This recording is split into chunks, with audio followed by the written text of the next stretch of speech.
know we always hear cliches from each camp saying we don't look over the fence at what the other's doing and all that, but I mean, there's obviously been a lot of criticism of Celtic's January transfer business, and as you say, we don't know what else will happen between now and the window. But if we just take it to where it is now, do you think should that be making Rangers more inclined to say Celtic are stuttering a bit here? They're not, because everyone expected Celtic to go all in, and it's all the talk about the money sitting in the bank and that they would just go and blow Rangers away in this transfer window and try and kick on and splash the cash. They haven't done that. Again, we say so far. Should Rangers be thinking about that and saying, well, they're stuttering, we're going to go?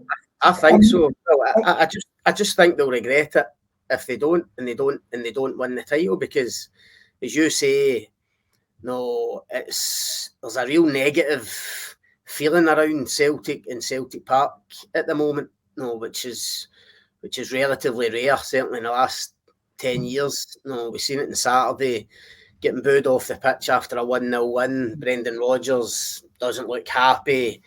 He's had a pop at the fans, he's had a pop at the pitch.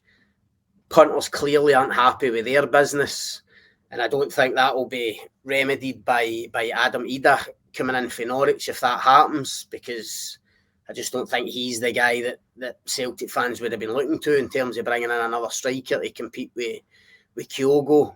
Ida's been struggling to get a game with Norwich, so that's not going to win punters over. So I think there is a bit of there's a vulnerability about Celtic. There's a bit of fragility, and that's why I think the opportunity is there for Rangers to go and put real pressure on, to go and really show their intent in this window to go and get this title won. And if they don't, and as I say, they just fall short at the end of the season, I genuinely think they're going to look back with real regret at what will look like an opportunity missed.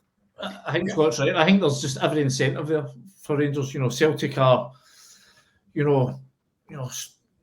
a state that we've really seen them, fighting within, arguing amongst themselves. Injuries are mounting up as well.